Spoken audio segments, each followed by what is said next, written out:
বাহ, আজকে তোমাদের আসল রূপটা দেখলাম। আমি অফিস যাওয়ার পরে ছি, কেনে? ওই এমন একটা মেয়ে, তবুও আমাকে একটা কথাও বলে না। শুধু বলে আমার শ্বশুর শাশুড়ি অনেক ভালো, আমাকে খুব ভালোবাসে। ওটা তো বলতেই হবে। আরে তোমার ছেলে নাতি নাতির মুখ দেখাবে না বলেই তো এই মেয়েকে বিয়ে করেছে। এটা আফসোস করা কি আছে? আসো ঘরে আসো। আচ্ছা, তুমি আমাকে একবার বলার প্রয়োজন মনে করনি? কি বলবো বলো, ওদের কোনো দোষ নেই।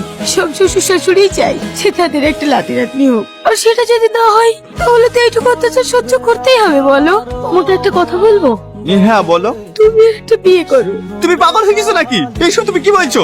ইয়ে, আমি ঠিকই বলছি। ওর যদি একটা বাচ্চা হয় তাহলে তোমার আব্বা মার আশাও পূর্ণ হবে। ওর তোমাকে আব্বা বলেও ডাকবে। আমার বাপ ডাক শোনার কোনো দরকার নেই। আমি তোমাকে ভালোবাসি, তুমি থাকলে আমার হয়ে যাবে। তাড়াতাড়ি রেডি হয়ে নাও, এক জায়গায় যেতে হবে। কোথায় যাবা? একটা ভালো ডাক্তারের সন্ধান পেয়েছি, ওখানে তোমাকে নিয়ে যাব। স্যার, রিপোর্ট দেখে কি বুঝলেন? আপনার স্ত্রী বাচ্চা হবে।